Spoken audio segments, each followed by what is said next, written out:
4 years was we met with local community members. We basically posed the question, and we asked the question, what is it about being Anishinaabe that you want your children to learn? And through that, it came a number of suggestions, a number of ideas, and through that came some of the direction of where we needed to go, which included a lot of land-based opportunities for students. And when we look and we spoke to the elders, we spoke to the community members, and we took the time to hear what they were saying and the significance of our children returning to the land. That was always up front, that as well as the language. And you know, as First Nation people, that connection to the land, it's part of who we are. It becomes natural. So when we started this journey of developing a local curriculum, we took the perspective that the teacher was not the expert anymore. That teacher in the classroom was not the expert, and it wasn't a one-way road to learning. We really needed to focus on including the parents, the elders, the community members, because there was lots to be. There's lots to be learned, and it's forever a process, forever lifelong learning. So we took that perspective, and actually our name in our school, Bitagon, Nishnabek, Enjik, and Namading, translates into a place where we're learning from each other. So, you know, in a Western sense, that teacher in the classroom was the expert and knew it all. But in this worldview, and in the sense of what we're trying to achieve and promote, that teacher isn't the person that knows it all. They simply act as a facilitator to the learning. So in our journey in the past few years, we've developed a framework for our local community curriculum, and we took the position that the community and the leadership in the community took the position where we want say in our children's lives. We don't want government dictating. We don't want programs or institutions dictating what we need to teach our children. And so that's how we took the approach. We're doing this no matter what. So we started it, you know, and this was a community-led venture. It couldn't occur with, oh, let's hire a consultant and get us to write our curriculum. That couldn't happen in that sense. So it occurred by community involvement, and we've started that journey, and it's a change, and we're seeing changes along the way that is really benefiting the students. So a part of that is returning back to the land, returning back to our ceremonies, returning back to our language. And a lot of schools, federal and provincial schools, will speak of land-based learning. That seems to be the biggest trend these days, is the land-based learning. And that's something we, as Anishinaabe people, we've never let go. It was always there. And I think it's only now that people are trying to formalize it to include it in the daily lives of their kids as they attend schools. So I'm always curious when a school talks about, well, they offer land-based learning and, you know, they're doing this on the land, because it depends on how you interpret land-based learning. What is it? What is it that makes it unique? What is the significance of it? And as Anishinaabe from this community, and you know, I want to speak to my elders that that I rely on for that experience and that advice. When I would go out on the land with my grandparents and my parents for various activities, there was always a spiritual component to it. It wasn't a simple, yes, you can have simple walks in the park. You could, and it's very easy to walk in the bush or take a ride on your boat and not really connect with your surroundings. You get caught up in the activities that you have to do or what your purpose is. But ultimately, um, there was always an acknowledgement of spirit when we took part in the land-based activities. We hear stories, there's a river that runs through our community, and we hear stories of our elders every time they set a net, or every time they utilize the river, even just to go up the river to, get some fish or get some clear water. There was always that offering of tobacco. There was always that acknowledgement of spirit. There was whatever they had to do. So the connection to land came with spirit. And in our stories of our elders, that's very significant.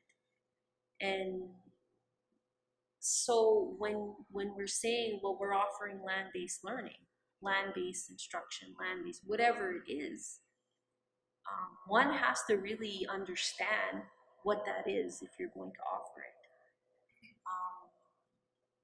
Because there's so much components. What makes it different from outdoor education?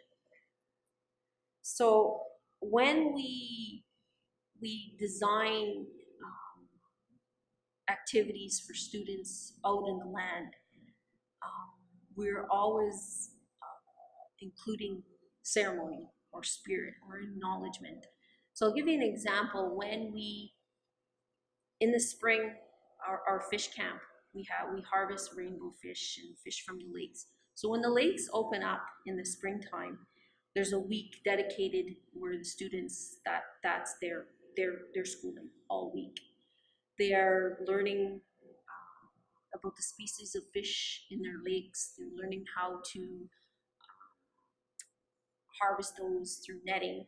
They're learning how to clean them. They're learning fish anatomy. They're learning how to preserve, cook, smoke, those types of things. There's safety around the boats, though that's introduced. But we can't start that week without ceremony and without acknowledgement to spirit. So each morning at our fish camp, we open up the morning with our pipes.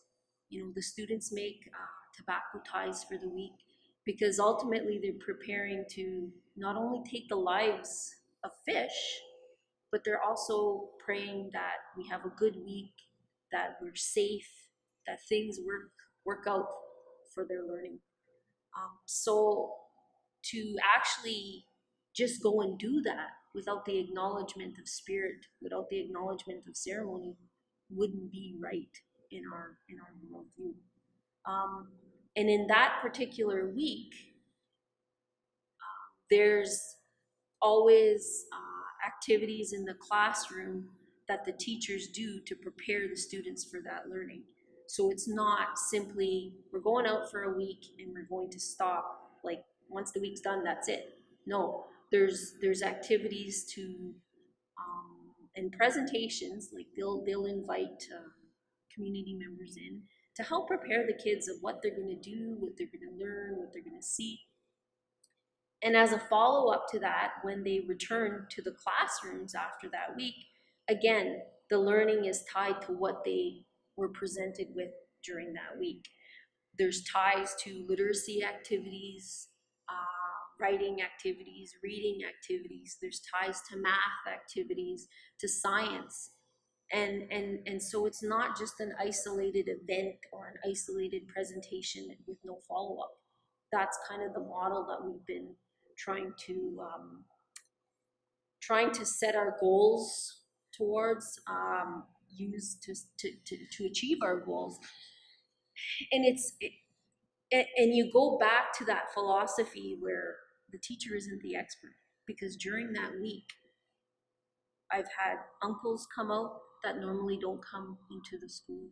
We've had grandparents come out that normally don't come into the school. We've had aunties, we've had uncles, we've had so many community members come out and share what they know about harvesting the fish, because they've done it for many, many years.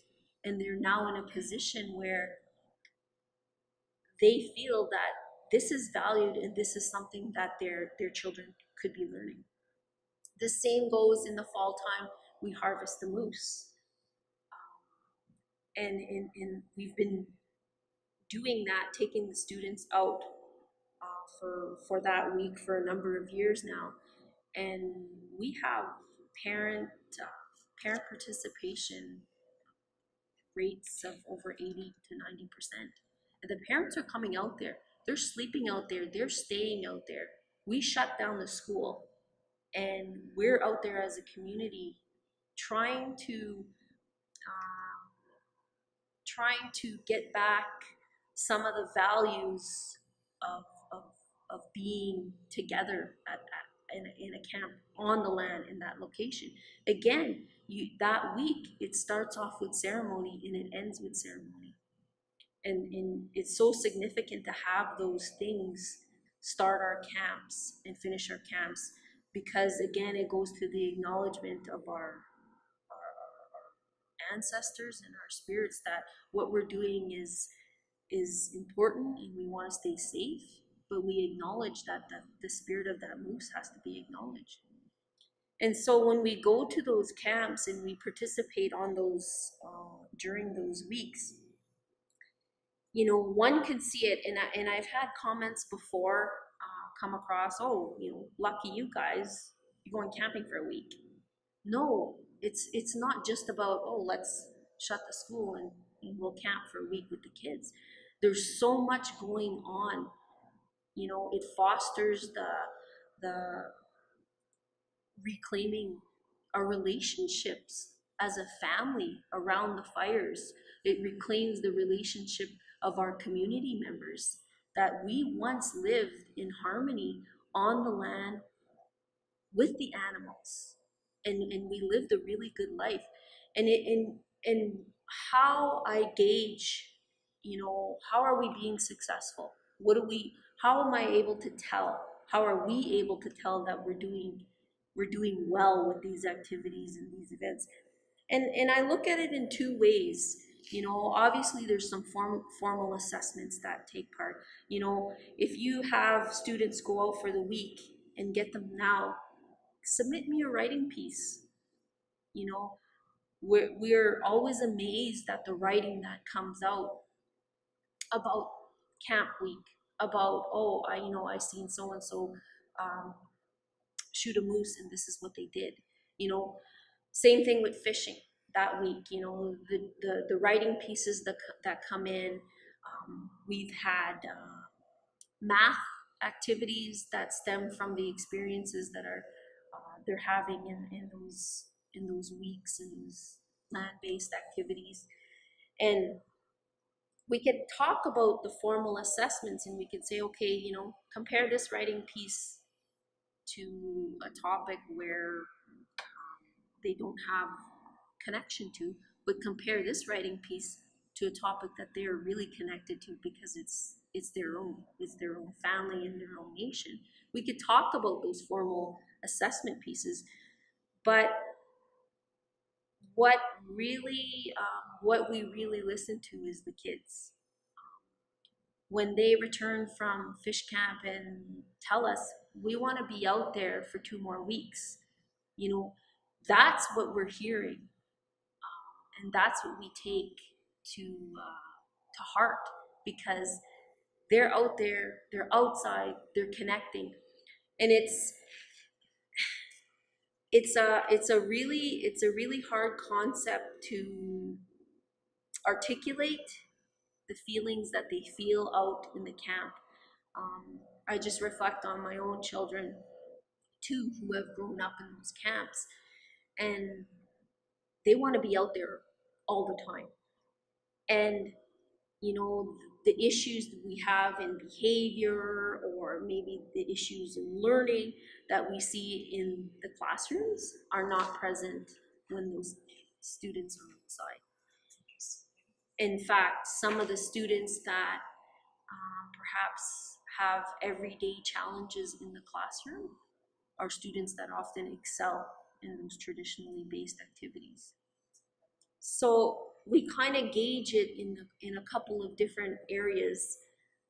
Obviously, nothing formal or tracking, but we're really trying to zone in on what they're saying, what they're doing, how they're behaving, and what they're asking for. What more are they asking for when they're doing these activities? So in that sense, that's what we're doing. And also, we're also measuring our parent participation, our community members who participate. You know, and it could go both ways, but generally speaking, when we've asked parents to come out and come to the camps and come to share their knowledge, we have a tremendous amount of participation. We meet as staff, so we're preparing. It's not just, again, it's not just, oh, let's just do this in 1 week and that'll be it. There's a process involved where our team of educators meet, and it's going to be coming up soon because fish camp's coming up soon. So that will be a topic, and we'll break up into groups, and we'll take a look at our local community curriculum and go with what what was developed and what was spoken of. Okay, these are the things they want them to learn. How are we going to do it? And then we brainstorm divisionally. Okay, primary, these are what you guys are going to do to prepare before we go out there. This is what you're going to do after when you return. Juniors, this is what you're going to do before, this is what you're going to do after.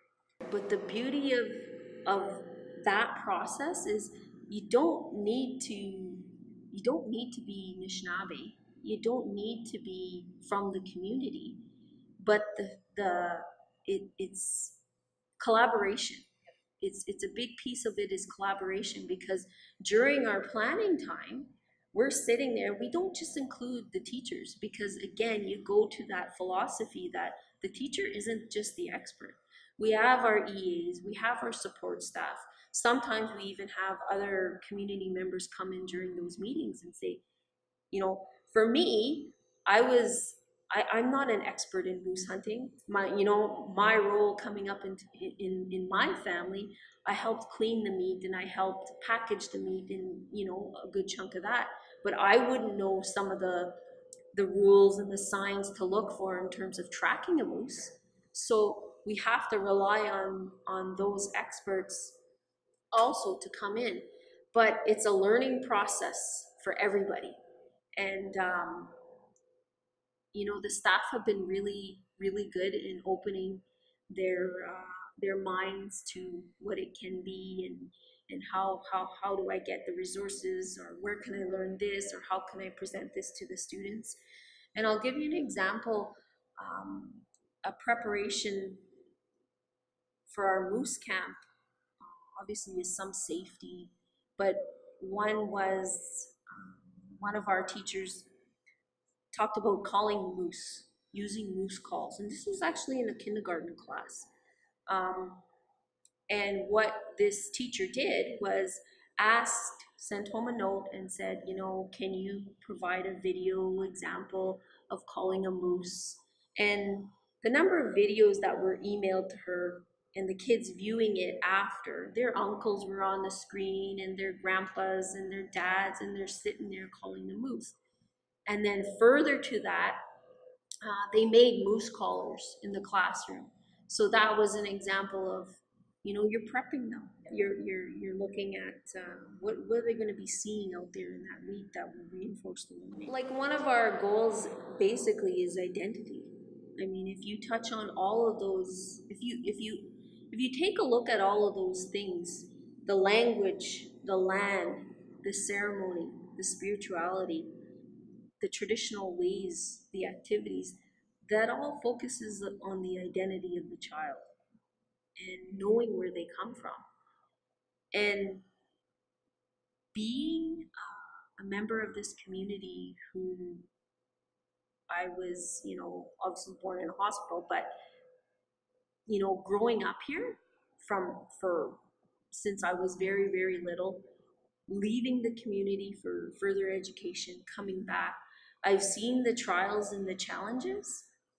And one of the key things that I think is very significant to success is your identity.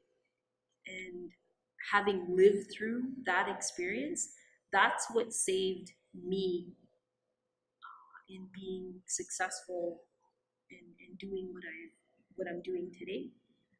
And it's all those connections. Again, it wasn't just the education I received. It wasn't just that. It was knowing my parents, my grandparents, and knowing their values, and to become the person I've become and to do it proudly. So that's kind of, where I gauge how certain things will help a student become successful. Because to me, you could have the best English teacher, you could have the best math teacher come to these First Nation communities, you could have the top rated whatever teacher come and be teachers in these institutions. But if we're not supporting identity, and if we're not supporting all those things that come with being an Anishinaabe, then send that student to another place. Like, how successful are they going to be? And a part of, we talk about the teachers being non-Aboriginal. Some of them, are from here, and some of them are non-Aboriginal. Our teachers don't come in with the attitude that they're coming here to save the kids, and that's something we're very critical of, if should that occur. But it's simply not that. And we put that up front when having to hire non-Aboriginal students, or sorry, non-Aboriginal teachers. But one of the things, I'm very fortunate is the staff that I work with, they're very open to learning the different ways, and they're respectful of the community that they've come to teach in. And a part of that, again, you could talk about religion and different spiritual beliefs, but they acknowledge that they're in Anishinaabe territory and they're in Anishinaabe community. We have a sweat lodge, and when we introduced that, it was open to staff. And I took the position of, if you are going to promote the use of a cleansing ceremony to your struggling students who might be, dealing with a number of issues, and this is an avenue that our elders have said to take when they're struggling. If you're going to promote that, and you are going to, direct your students, well, maybe that's something that would help you. You should know something about it. And it was really nice that 100% of our staff went and engaged in a ceremony to learn more about that with the local community elder who conducted the ceremony. And some of them have come back for us, and it's something now that they have a little bit of knowledge of, that they can help with our students. We've had a range, but mostly the majority of the teachers who are on staff are from the north, are from the area, Thunder Bay, in this area, and have made it their home to be around here. Well, I think that one of the unique things about our school that foster Indigenous education, when you go back to that phrase, the whole child, too often in our institutions we only concentrate on just the academics. We really have to start talking about and offering more for students who may not excel in academics. If we really want to take that concept of the whole child and really want to, put words to it, then we should be offering things that they're gifted. We should be offering programs that these students are gifted in. And I think that one of the things when it comes to Indigenous education is we can't forget about spirit. That has been taken out of many provincially funded school systems. If you want to call it religion, call it religion. But in Anishinaabe belief, in worldview, that's an element to our being. We started as a spirit. So why wouldn't we continue teaching the child about spirit? Why when they go to school should that stop? With the whole era of residential school that was taken away, and through a number of historical events, it really forced our elders and our people into hiding. There's stories of our elders going up the river to secret spots to smoke their pipes, to do ceremony. And a lot of that got lost. And there's people my age and older that are reluctant, that are fearful, that are shameful to go back to those original belief systems and ceremonies.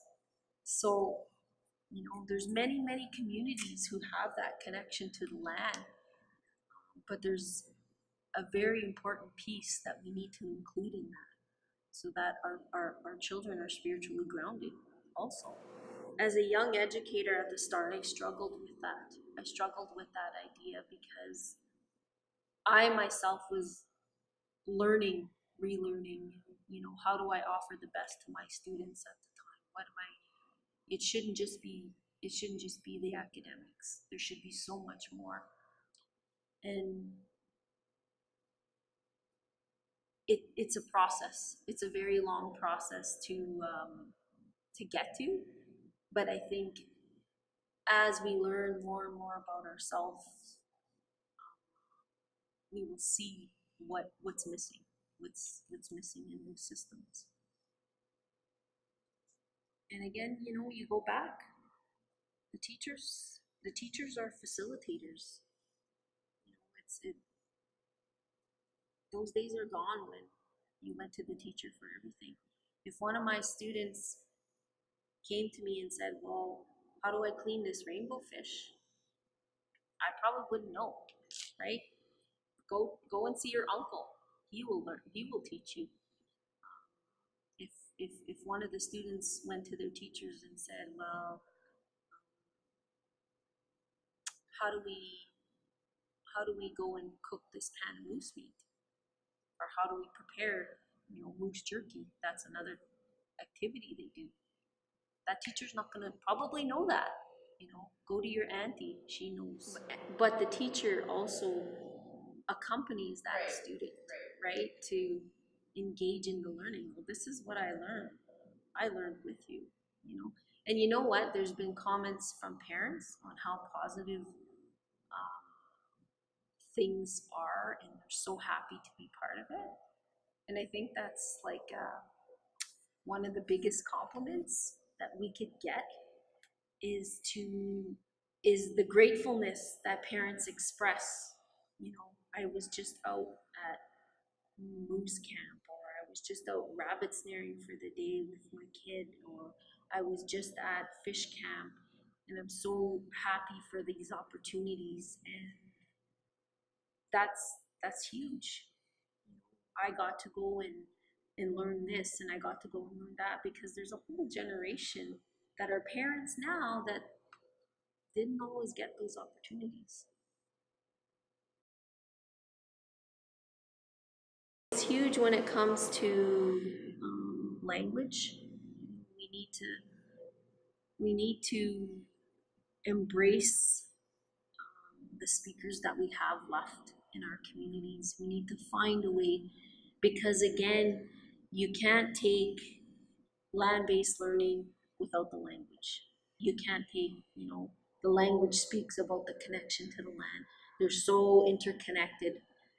And, unfortunately in our communities, the speakers in particular, our community, the amount of speakers is very low. We have some of the population that understand but are not at that fluent level. So if I were to envision a future, it would be those land-based opportunities with the language, immersed in language, not just like a half an hour of instruction here and there, but having those fully immersed in our language. The other thing that we're working on that will help support the locally based community curriculum includes a seasonal school year based on the seasons. When we have our students leave school and on break for 2 months, there's a lot of opportunity and there's a lot of activities they miss out on during the summer that our people were very active in doing. The gathering of medicines, the fishing, the gathering of berries to prepare for the fall. So it's prime time, but again, we're stuck in that Western calendar system in our operations. So even going to that a seasonal based system would be another part of that vision. Yeah, a different calendar system, access to speakers in our language to be part of that. Again, going back to having say and having control in what we want our students to learn. And it's funny because it ties into a recent agreement that was signed that we're part of, and that's the Anishinaabeg education system. And that's allowing us to determine our curriculum standards, our languages, our ways. It's allowing us the flexibility to do that. Whereas prior to it, the government would have restrictions. This is the money you get. This is how you're going to spend it. This is where you're going to spend it. And it has to be spent by this date. So going to a system that will ultimately enable us to self-govern ourselves in the area of education is a big added step that's for the positive, because not everybody's part of that system. Not everybody across the nation has the opportunity to be self-governed when it comes to education, because in this country, when you sign contribution agreements from the federal government to run an education system on reserve, you're basically signing, I will follow the provincial curriculum and I will do this and I will do that. And ultimately, you're in those parameters. A new system, you're self-governing, you are going to determine, you, members of the community, will determine what's best for their children.